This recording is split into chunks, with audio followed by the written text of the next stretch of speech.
My name is Matthew James Sullivan, though everyone calls me Matt. I'm 29 years old, and I've spent most of my adult life as the family disappointment. At least that's what the Sullivans of Columbus, Ohio, would tell you if you asked. The October wind rattled against the windows of my grandfather's old Victorian house as I pulled into the gravel driveway that Tuesday evening. Dead leaves swirled across the porch steps, like nature's own warning to turn back. I sat in my beat-up Honda Civic for a moment, engine ticking as it cooled, watching the warm light spill from the dining room windows. Inside, I could see them all gathered around the mahogany table, my father Richard Sullivan sitting at the head like a king surveying his kingdom, my mother Patricia nervously adjusting the silverware, Uncle Stephen and Aunt Linda, my cousins Brandon and Jessica. They were all there for one reason: Grandpa Joe's will reading was tomorrow, and the vultures were circling. I grabbed the small box from my passenger seat, a chocolate cake I'd picked up from the grocery store marked down to $4.99 because it was a day old. Not that anyone would notice or care. Birthday celebrations in the Sullivan family had become more about appearances than actual caring, especially when it came to me. "You're late," Dad said without looking up from his phone as I entered the dining room. The smell of pot roast filled the air, but it couldn't mask the underlying scent of greed and impatience. "Traffic," I lied, setting the cake box on the sideboard. Truth was, I'd sat in the parking lot of the university library where I worked for 20 minutes trying to find the courage to face another family dinner. Brandon smirked from across the table, his Rolex catching the light. "Still driving that piece of junk, Matt? When are you going to get a real job and a real car? When are you going to earn your own money instead of spending Daddy's?"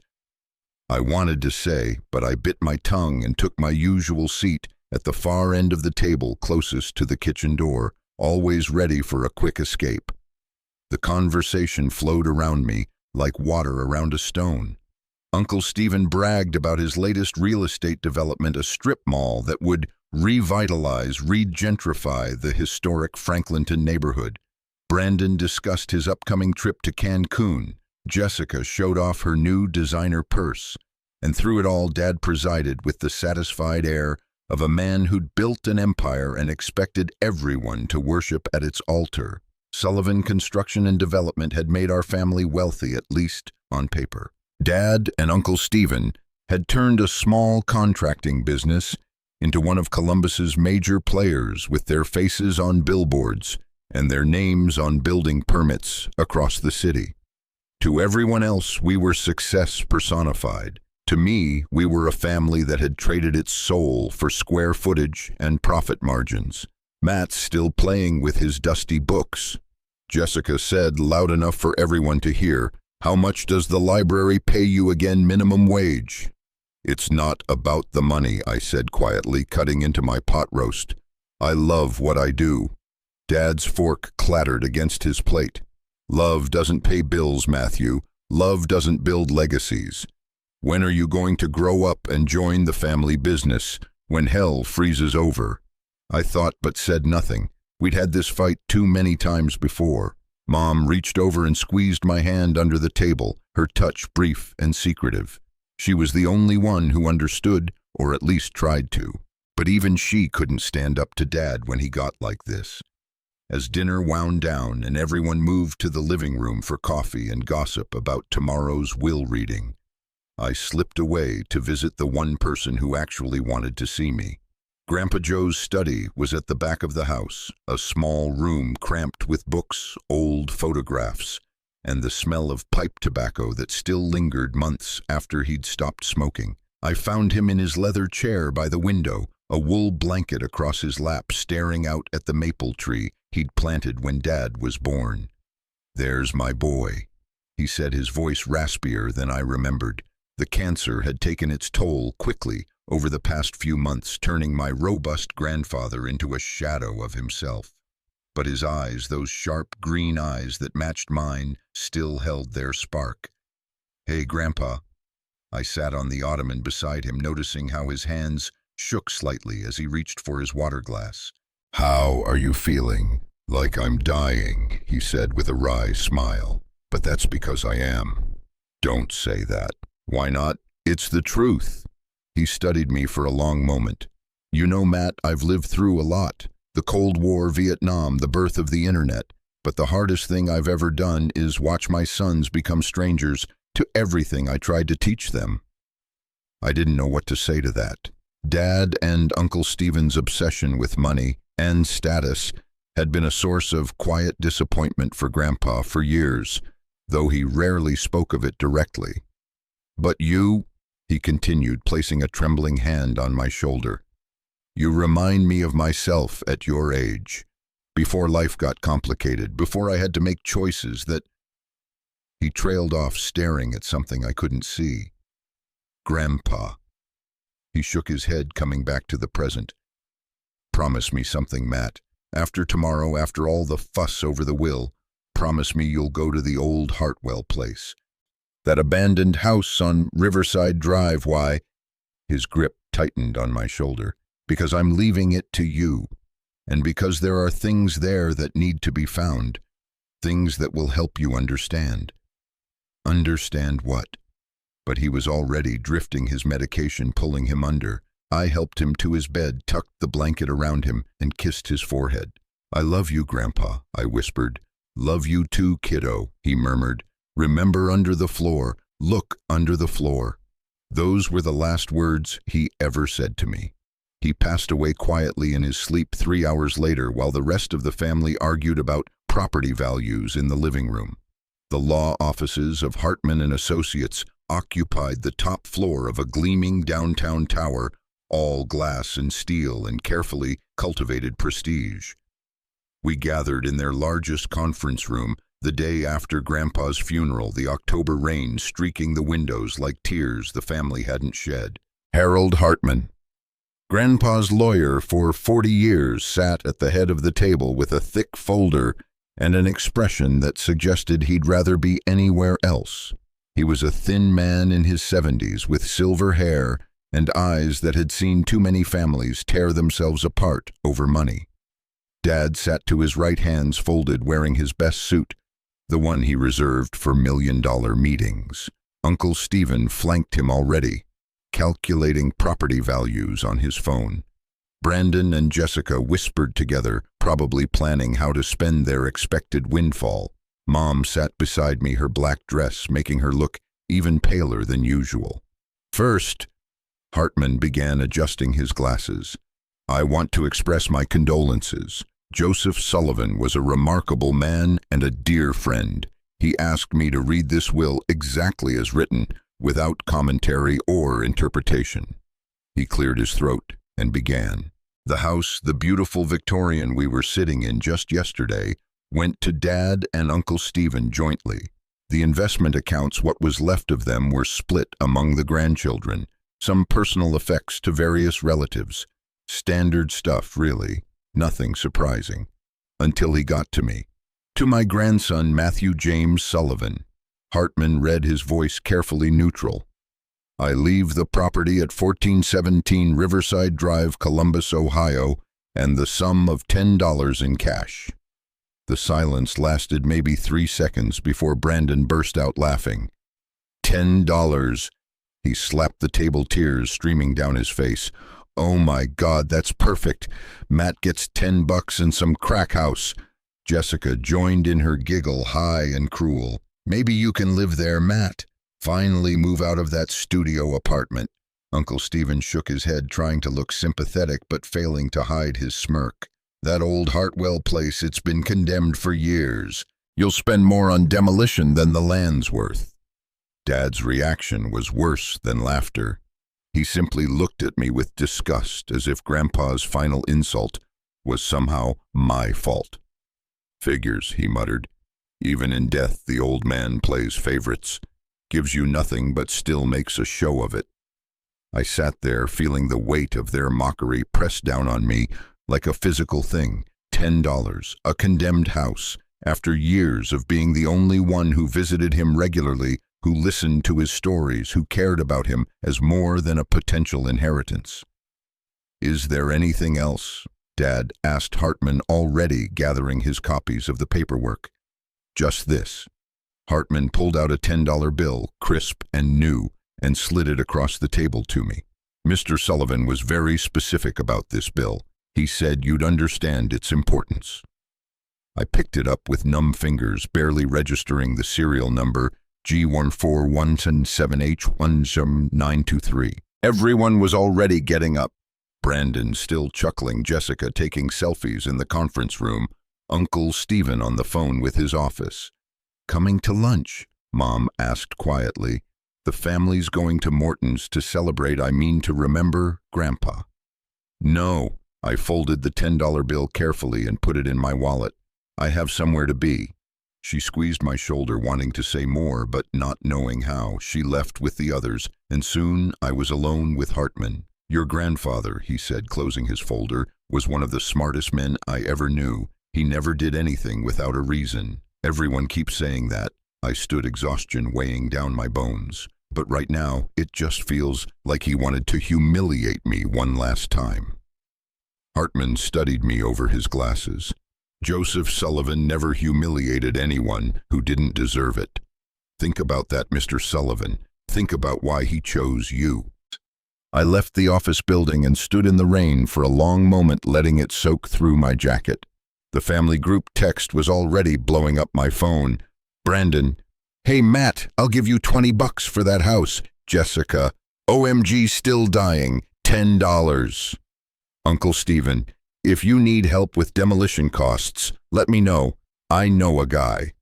I turned off my phone and got in my car. If they wanted to laugh, let them. But Grandpa's words echoed in my mind, "Look under the floor." Time to see what $10 and a condemned house were really worth. The Hartwell place sat at the end of Riverside Drive like a broken tooth in an otherwise gentrified smile. The neighborhood had transformed around it: trendy cafes, boutique shops, young professionals walking designer dogs. But 1417 remained stubbornly frozen in decay. I parked across the street, rain still pattering on my windshield, and studied my inheritance. The Queen Anne Victorian must have been beautiful once, with its wraparound porch and ornate gingerbread trim. Now the porch sagged dangerously. Most of the trim had rotted away, and plywood covered the windows like bandages on a corpse. The key was in an envelope Hartman had given me, old brass, worn smooth by decades of use. I crossed the street, dodging puddles and wondering what the hell Grandpa had been thinking. The front steps creaked ominously under my weight.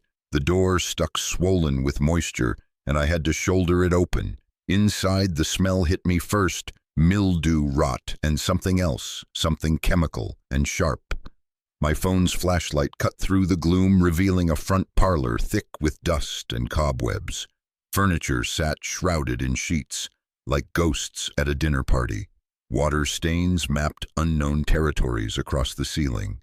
"Look under the floor," I muttered, wondering where to even begin.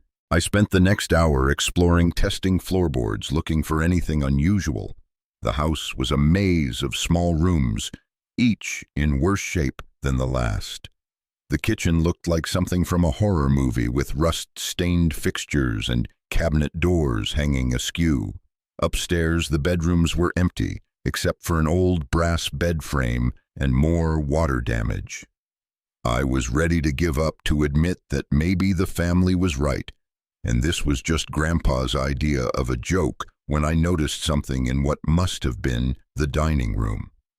The floorboards here were different, newer than the rest, though still decades old. And in the corner, almost invisible under years of grime, was a seam that didn't match the pattern. My heart hammering, I knelt and ran my fingers along the edge. There, a small depression just big enough for fingertips. I pulled, and a section of floor lifted away, revealing a hidden compartment. Inside was a metal box, military green, and locked with a combination padlock. I sat back on my heels, staring at it. Then I pulled out the $10 bill Grandpa had left me. The serial number G147H10923. Worth a try. 1417. Click. The lock popped open. Inside the box were three things: a thick manila envelope, a leather journal, and a small hard drive labeled "For Matt's Eyes Only." I opened the envelope first. My hands shook as I pulled out document after document, contracts, bank statements, photographs. But these weren't Grandpa's papers. They were Dad's. Uncle Stephen's. Sullivan Construction and Development. The contracts showed inflated prices, kickbacks to city officials, substandard materials passed off as premium. The bank statements revealed offshore accounts, money laundering through shell companies. The photographs. God, the photographs showed Dad and Uncle Stephen with people I recognized from the newspaper's crime section.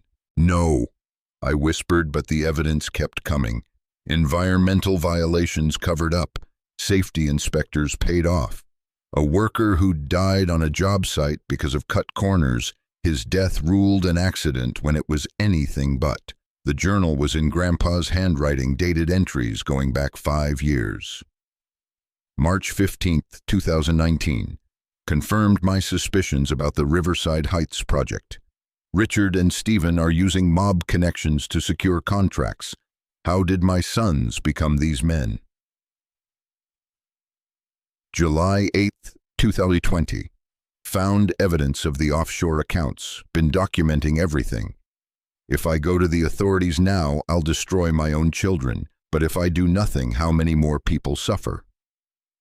December 1st, 2022. The cancer diagnosis changes everything. I won't be around to see this through, but Matt has integrity. Matt will know what to do. October 1st, 2023. My final entry. I've arranged everything. The house, the money, the clues. Only Matt would understand. I pray I'm not putting too heavy a burden on him, but someone must know the truth. Someone must act. I sat in that ruined dining room, surrounded by evidence of my family's crimes, and felt my world restructure itself. Everything made sense now. Dad's obsession with growth, Uncle Stephen's mysterious connections, the way certain city officials always ruled in our favor. The hard drive would have to wait. I didn't have my laptop, and honestly, I wasn't sure I could handle any more revelations right now. I carefully repacked everything and lifted the box out of its hiding place. Underneath was another envelope, this one with my name on it, in Grandpa's shaky handwriting. My dear Matt, if you're reading this, then you found what I couldn't bring myself to destroy or expose. I'm sorry to burden you with this knowledge, but you're the only one I trust to do what's right. Your father and uncle lost their way long ago. I watched it happen, tried to guide them back, but money has a way of drowning out conscience. They're not evil men, just weak ones who chose the easy path too many times. I've left you this house because no one else would think to look here. The $10 was a clue only you would understand. Remember when you were 7 and found a $10 bill on the sidewalk? You insisted we take it to the police station in case someone was looking for it. That's when I knew you were different. What you do with this information is your choice. I won't judge you from beyond, but I know you, Matt. I know you'll do what I couldn't. All my love, Grandpa Joe. P.S. There's more. Check the basement wall behind the furnace. You'll need what's there for what comes next. I sat there until the light faded, reading and rereading his letter. When I finally stood, my legs were numb and my heart was heavy, but my mind was clear. I knew what I had to do. I gave them one chance. The next morning, I called Dad's office and asked to meet with him and Uncle Stephen privately. It's about Grandpa's estate, I said, which wasn't technically a lie. We met in Dad's corner office at Sullivan Construction, all windows and angles designed to intimidate.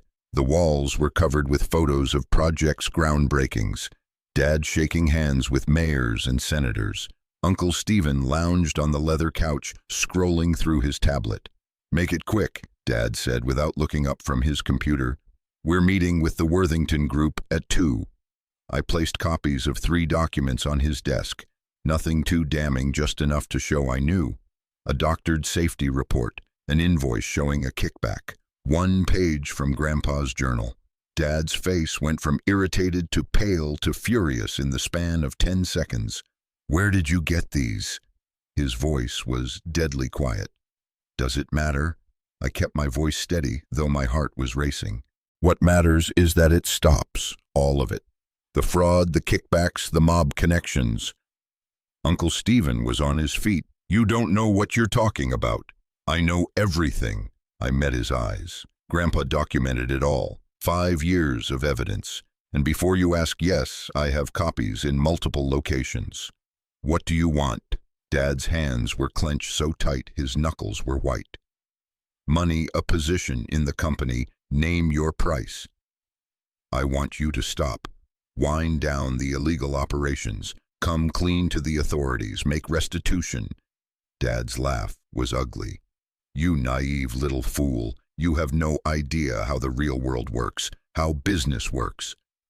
"I know how prison works," I said quietly. "Is that what you want? Because that's where this leads. If you don't, get out." Dad stood pointing at the door. "Get out and don't come back. You're no son of mine." "Richard," Uncle Stephen started. "No." Dad's face was purple with rage. "He comes in here, threatens us with his little papers, thinks he can destroy everything we've built." "Get out, Matthew. And if you so much as whisper about this to anyone, I'll destroy you." I left knowing I'd failed, but I'd had to try. For Grandpa, for my own conscience. The smear campaign started within days. First, it was whispers. Brandon posted on social media about his mentally unstable cousin, who was obsessed with conspiracy theories. Jessica shared articles about the danger of library workers with access to sensitive information. Subtle, plausible, poisonous. Then came the call from my supervisor at the university library. "Matt, I need you to come in. There's been a complaint."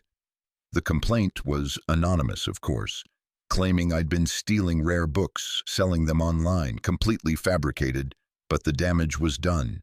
I was suspended pending investigation. My landlord received a letter warning him about my dangerous activities. My credit cards were mysteriously maxed out with charges I hadn't made. My car tires were slashed twice in 1 week. Mom called crying. "Matt, please, whatever you think you know, just let it go. Your father, he's not himself. He keeps saying you're trying to destroy the family, that you've lost your mind since Grandpa died." "Mom, you know that's not true." "I don't know anything anymore." Her voice was broken. "Just be careful, please." The isolation was the worst part. Friends stopped returning calls after being contacted by concerned family members. My social media filled with strangers calling me crazy, ungrateful, a disappointment. Even people I'd known for years started looking at me differently. But I wasn't alone. Not entirely. Dr. Margaret Chen, a history professor I'd helped with research, called one evening. "Matt, I don't believe a word of what they're saying about you. What's really going on?" I told her. "Not everything, but enough." She listened, then said, "You need help. Legal help. I know someone." The someone turned out to be James Novak, a crusading attorney who'd made his career taking down corrupt businesses. He looked at the evidence I showed him, still holding back the worst of it, and whistled low. "Your family's trying to discredit you because they're scared," he said. Classic intimidation tactics. But here's the thing. Truth has a way of surfacing, especially when it's this well documented. So what do? You fight back, but smart. Let them overplay their hand while we build an airtight case. Can you handle a little more pressure? I thought about Grandpa, about the burden he'd carried alone for years. "Yeah, I can handle it." But that night, sitting in my apartment with the lights off, because I was pretty sure someone was watching, I wasn't so sure. The family I'd grown up with, flawed as they were, had become strangers, enemies. I pulled out the hard drive from Grandpa's box, finally ready to see what else he'd left me. Whatever was on there, whatever came next, I was in too deep to turn back now. The hard drive changed everything. I sat in James Novak's office, my laptop between us, watching his expression shift from professional interest to genuine shock as we reviewed the files. Grandpa hadn't just collected evidence, he'd built an airtight federal case. Video recordings of Dad and Uncle Stephen meeting with known crime figures. Audio of them discussing bribes threatening competitors, laughing about safety violations. Financial records showing the full scope of their money laundering operation, with tentacles reaching into City Hall, the State House, even federal contracts. But the file that stopped us both cold was labeled Riverside Elementary. No, I whispered, recognizing the name. It was a school renovation project from 3 years ago, one Dad had bragged about winning. The documents showed they'd used substandard materials throughout the building. Asbestos removal had been faked. Support beams didn't meet code. The inspection reports were forgeries. "This school has 800 kids in it," Novak said quietly. "If there's a fire, an earthquake, even a strong storm," I thought I might be sick. "We will." He was already reaching for his phone. "But first, we need to protect you. Your grandfather was smart. He made copies, distributed them. There's a note here about a safety deposit box at First National, another at Columbus Federal. He knew someone might try to suppress this." Over the next week, working in secret, we assembled a team. FBI agents who specialized in organized crime, a forensic accountant who could decode the money trails, journalists who'd been investigating suspicious city contracts for years without being able to prove anything. "Your grandfather was a ghost," Agent Sarah Martinez told me. "We've been trying to crack your family's operation for 5 years. Somehow this old man documented more than our entire task force." "He had access they didn't suspect," I said, thinking of all those family dinners where business was discussed freely, assuming Grandpa was too old and disconnected to understand. The story broke on a Thursday morning. Sullivan construction fraud exposed, whistleblower reveals decades of corruption. The Columbus Dispatch ran it front page above the fold. By noon, it was national news. The FBI raids started at dawn. Dad's office, Uncle Stephen's home, the city planning department, a dozen other locations. I watched from my apartment, every channel showing the same footage: Dad in handcuffs being led to a federal vehicle. Uncle Stephen trying to cover his face as reporters shouted questions. Brandon and Jessica huddled with lawyers, their social media accounts suddenly private. My phone exploded with messages, some supportive, many not. The worst were from Mom. "How could you? You've destroyed us. Your father's having a heart attack. I hope you're happy." That last one was at 3 a.m. Dad wasn't having a heart attack. I'd checked. He was in federal custody awaiting arraignment. But Mom's pain was real, and it cut deep. The extended family turned on me like a pack of wolves. Cousins I'd grown up with called me a traitor. Aunts and uncles who'd benefited from Dad's success threatened lawsuits. Even people I'd never met somehow got my number to tell me what a disappointment I was. But then something unexpected happened. Mary Gonzalez, whose husband had died in the accident Dad had covered up, called to thank me through tears. "We always knew something was wrong. Thank you for giving us the truth." Former employees reached out with their own stories of being threatened or bought off. City officials who'd resisted the corruption but been powerless to stop it sent messages of support. And then there was the email that made everything worth it. "Mr. Sullivan, I'm the principal at Riverside Elementary. Because of your courage, we've evacuated the building and begun emergency inspections. The structural damage is worse than your grandfather documented. You saved lives today, 800 children's lives. Thank you." I sat in my empty apartment I'd had to move after the third break-in attempt and cried, not from sadness but from relief. Grandpa had been right to trust me with this. But the story wasn't over. Not yet. The trial of the century, they called it. United States v. Sullivan Construction and Development et al. I spent months in witness protection testifying before grand juries providing context for Grandpa's evidence. The FBI found even more than we'd uncovered: connections to human trafficking, drug money, laundering, a web of corruption that reached higher than anyone had imagined. Dad and Uncle Stephen were charged with 47 counts each. RICO, violations, fraud, conspiracy, manslaughter in the case of the dead worker. Brandon and Jessica, who'd been more involved in the business than I'd known, faced their own charges. Even was investigated, though prosecutors eventually decided she'd been kept in the dark. The day I testified was the hardest of my life. I sat in that witness box looking at my father, gray now, in an orange jumpsuit instead of an expensive suit, and told the truth. Every document I'd found, every video I'd watched, every moment I'd realized the man who had raised me was a stranger. "You ungrateful bastard," he mouthed at me during a break. But his eyes just looked tired.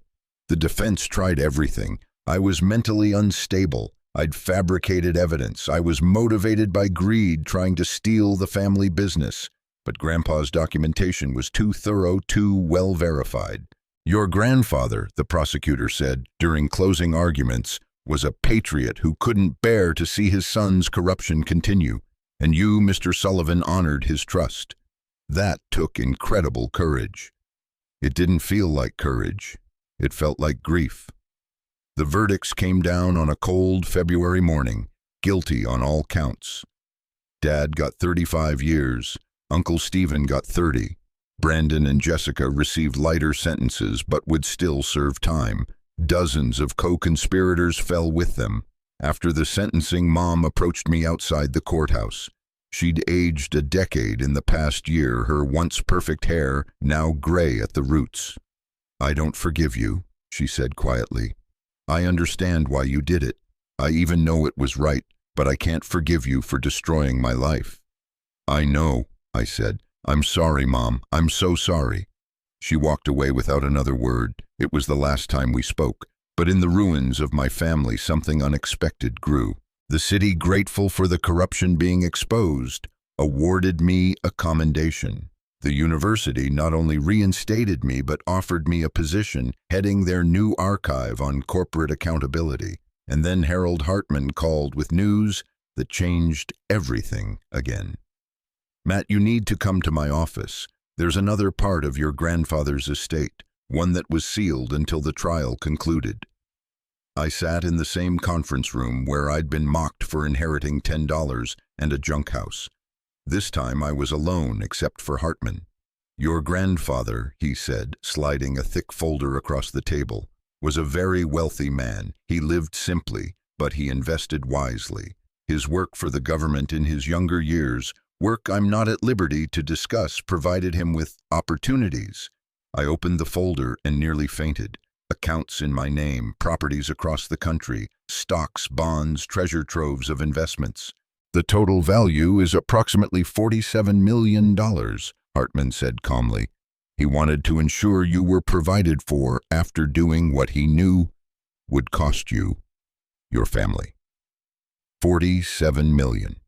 I stared at the numbers, unable to process them. "There's also this." Hartman handed me a sealed envelope. "My dearest Matt, if you're reading this, then you've done what I couldn't. You've chosen justice over family truth, over comfort. I know the cost. I've watched my sons become strangers to honor, and it broke my heart every day. But you, my boy, you kept your integrity. That's worth more than all the money in these accounts. Use this wealth wisely. Help others who've been crushed by corruption. Build something clean in place of what was rotten, and know that I'm proud of you. The house on Riverside Drive is yours to do with as you wish. I'd suggest tearing it down and building something new, something honest, like you. All my love, Grandpa Joe. P.S. Your grandmother would have loved to see the man you've become. You have her conscience and my stubbornness, a dangerous combination for those who profit from lies." 5 years later, I stood in front of the Joseph Sullivan Center for Ethics in Journalism, watching the last pieces of the sign being installed. Where 1417 Riverside Drive once sat, that crumbling Victorian that had hidden so many secrets, now stood a modern building dedicated to training investigative journalists. "Mr. Sullivan, A young woman approached, press badge dangling from her neck. "I'm Sarah Chen from the Dispatch. Could I ask you a few questions for our story?" I smiled. Sarah was one of our fellowship recipients, part of the first class of journalists we were funding to investigate corporate corruption. "Of course, but only if you promise to ask the hard ones." She grinned. "Always do." "So 5 years after the trial that brought down Sullivan Construction, how do you feel about your decision to expose your family?" I thought about it, looking up at the building that had risen from the ashes of my grandfather's secret burden. Complicated. I lost my family. Most of them won't speak to me. My father still sends letters from prison calling me a traitor. That pain doesn't go away. "But," she prompted, "but 800 kids are safe in a properly built school. Families have closure for loved ones who died in preventable accidents. The city saved millions in inflated contracts. Sometimes doing right means accepting you'll be hated for it." "Your mother recently gave an interview," Sarah said carefully. "She said she's beginning to understand why you did what you did." That was news to me. Mom and I hadn't spoken since the sentencing. People process grief differently. If she's finding peace, I'm glad. "And the fortune your grandfather left you, most people would have taken that money and disappeared. Why stay in Columbus? Why build this center?" I gestured to the building. "Because corruption thrives in darkness. Grandpa spent 5 years documenting crimes he couldn't bring himself to expose. How many other people are in that position? How many need help finding the courage to speak truth? Is it true you still have the $10 bill from your inheritance?" I pulled out my wallet and showed her. There it was, worn now from years of handling the serial number that had started everything, barely visible. It reminds me that the smallest things can hide the biggest truths, that what looks worthless might be priceless. Sarah closed her notebook. "One last question off the record. Do you ever regret it? Any of it?" I thought about Sunday dinners with the family before I knew the truth. Birthday parties and holiday gatherings, all of us together, the crimes hidden beneath laughter and tradition. Then I thought about Mary Gonzalez finally getting justice for her husband, the kids at Riverside Elementary, the dozens of other victims who'd suffered while my family profited. "No," I said finally. "I regret that it was necessary. I regret that my father and uncle chose the path they did. But exposing the truth, never." That evening I walked through the center one more time before heading home. The archive room held thousands of documents, already other stories of corruption, exposed, justice served, truth revealed. The training rooms were equipped with the latest technology. The memorial wall listed those who died because of corporate greed, including the worker from Dad's site. In my office, I kept 3 things on my desk. Grandpa's journal, his photo from 1961. In his Army uniform, Hartman had finally told me about Grandpa's intelligence work during the Cold War, and that $10 bill in a simple frame. My phone buzzed. A text from an unknown number. "Saw the article about your center. Grandpa would be proud. Maybe we could talk sometime. Brandon." I stared at it for a long moment. Brandon, who'd mocked me at the will reading, who'd called me crazy during the trial, who'd served 18 months in minimum security and come out different according to mutual acquaintances. "Coffee tomorrow, 2 p.m. at the place on High Street." I typed back, "Yes, thank you. Maybe some bridges could be rebuilt after all. Not the same as before, but something new, something honest." As I locked up the center, I thought about Grandpa's words, "Look under the floor." He'd meant it literally, of course, but he'd also meant it metaphorically. Look beneath the surface. Find the truth others hide. Have the courage to drag it into the light. The October wind rustled through the trees, the same trees that had watched me arrive at that condemned house 5 years ago with nothing but confusion and a $10 bill. Now they watched over a center dedicated to the man who'd trusted me with his greatest secret. "Thanks, Grandpa," I whispered to the night air, "for believing I was strong enough." Somewhere in the distance a train whistle blew, the sound of something leaving, something arriving, something changing. I walked to my car, a sensible Toyota. nothing flashy despite the millions in my accounts, and drove home through streets that held so many memories, both bitter and sweet. The truth had cost me my family, but it had also shown me who I really was. And in the end, that was worth more than all the comfortable lies in the world.